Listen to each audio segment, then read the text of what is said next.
Alors dans cette première session, on va voir comment fonctionne la propriété FlexDirection. C'est une propriété qui est vraiment très importante dans Flexbox, surtout qu'elle va définir ce qu'on appelle le main axis, l'axe principal. C'est une notion qui est encore une fois très importante qu'il faut comprendre et je vais essayer de vous l'approprier, enfin de vous donner toutes les clés pour vous l'approprier avec cette vidéo. Donc moi actuellement dans mon index.html, j'ai simplement donc une div avec la classe container qui a donc 4 enfants qui ont la classe item. Ces éléments-là, donc ce sont tous des divs, donc par défaut, ils vont avoir le comportement bloc, enfin le display bloc, et donc ils vont prendre 100% de la largeur. Ce qui explique pourquoi donc, mes items ont 100% de la largeur, et pourquoi ils sont les uns en dessous des autres. Donc maintenant, ce que je vais faire, c'est que dans mon style.css, je vais aller sélectionner mon container, et je vais aller lui appliquer donc, le display flex. Là, on voit que le comportement a changé, donc c'est-à-dire que mes blocs ne vont plus prendre 100% de la largeur, mais ils vont prendre uniquement leur taille à eux. Autrement dit, là, mes items, ils vont avoir leur taille, donc c'est-à-dire c'est le texte qui est à l'intérieur, donc par exemple 1, plus le padding que je leur ai mis dans mon base.css. Donc voilà comment donc est définie la hauteur et la largeur de chacun de mes items. Ces éléments-là, par défaut, ils vont être affichés donc de gauche à droite sur mon container. On va essayer de voir donc, comment fonctionne ce système-là et à quoi sert donc, la propriété FlexDirection. Donc je vais utiliser FlexDirection et je vais lui mettre par défaut, je vais lui mettre le comportement, la valeur row. La valeur row, c'est la valeur par défaut avec Flexbox. Donc si vous ne mettez pas cette propriété, c'est la valeur qui sera donnée par défaut. Enfin le comportement qui sera donné par défaut.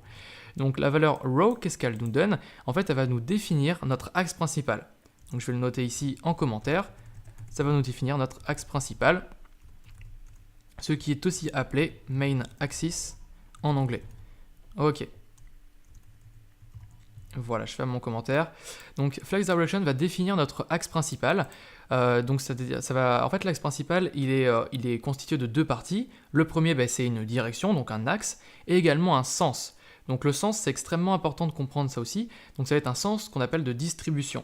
Donc là, actuellement, si je vous montre un petit peu donc, le cas qu'on a actuellement, on a une FlexDirection qui vaut row, donc row ça veut dire la ligne, donc c'est-à-dire que là mon axe de distribution il est horizontal, voilà, et mon sens de distribution va aller de gauche à droite. C'est pour ça que mon élément 1 est collé à gauche, et ensuite mon élément 2, puis ensuite mon élément 3, puis ensuite mon élément numéro 4. Maintenant je vais changer cette propriété là, et je vais mettre row reverse. Donc ça c'est la deuxième propriété de FlexDirection. Row reverse, ça va changer le sens de distribution de mes items. Donc c'est-à-dire qu'ils ne vont plus s'afficher de gauche à droite, mais de droite à gauche. C'est pour ça que mon élément 1 est collé à droite. On verra dans les prochaines sessions une propriété qui permet, par exemple, si on le souhaite, de coller nos 4 éléments à gauche. C'est-à-dire que le sens de distribution sera toujours de 4, 3, 2, 1, mais ça va être collé à gauche. On verra ça dans une des prochaines sessions qui vous donnera donc la propriété qui permettra ça. Donc ça c'était la deuxième propriété, row reverse. Et enfin on va avoir la propriété column et column reverse. Donc column, vous l'aurez compris, ça va changer l'axe principal, donc il ne sera plus horizontal mais il sera vertical. Donc là encore une fois important de bien comprendre ça. Vous allez avoir un axe principal, alors on ne le voit pas l'axe principal, mais il faut l'imaginer puisque ça va vous permettre de vraiment vous approprier Flexbox et de comprendre le système de Flexbox, le système d'affichage de Flexbox.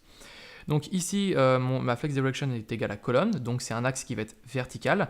Et vous l'aurez compris en lisant simplement 1, 2, 3, 4, que mon sens de distribution est vertical et donc il va de haut en bas. Donc ça c'est mon sens de distribution. Et si je fais un colonne reverse, mon sens de distribution va changer et donc il va aller de bas en haut. C'est pour ça qu'on a 4, 3, 2, 1 dans l'affichage. Je vais vous montrer une petite propriété, une petite chose pour vous mettre en avant, pour vous montrer en évidence le comportement que je suis en train de vous expliquer. Donc ici, je vais mettre une hauteur à mon container. Cette hauteur-là, je vais la mettre par exemple à 900 pixels. À votre avis, est-ce que mon élément numéro 4 va rester collé en haut ou est-ce que mes 4 items ils vont descendre en bas pour que mon item numéro 1 soit collé en bas ? Moi, je vous pose la question, je vous demande de mettre en pause cette vidéo, d'y réfléchir par rapport à ce que je vous ai dit avant. Et à votre avis, est-ce que donc, mes 4 éléments vont rester en haut ou est-ce qu'ils vont se coller en bas? Est-ce qu'ils vont se coller en bas de mon container qui aura une height de 900 pixels?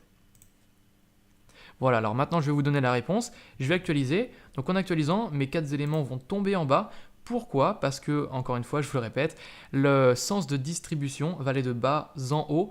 Et donc, comme mon élément est plus grand que la taille de mes 4 divs réunis, je vais avoir mon élément qui va commencer en bas, puis ensuite remonter vers le haut. Donc ça, c'est un des comportements par défaut. Et comme je vous l'ai dit, on verra dans les prochaines sessions une propriété qui permet de modifier, si on veut, donc ce collage. On peut le mettre en haut, on peut le centrer, on peut répartir l'espace. Bon, ça, on le verra dans les prochaines vidéos.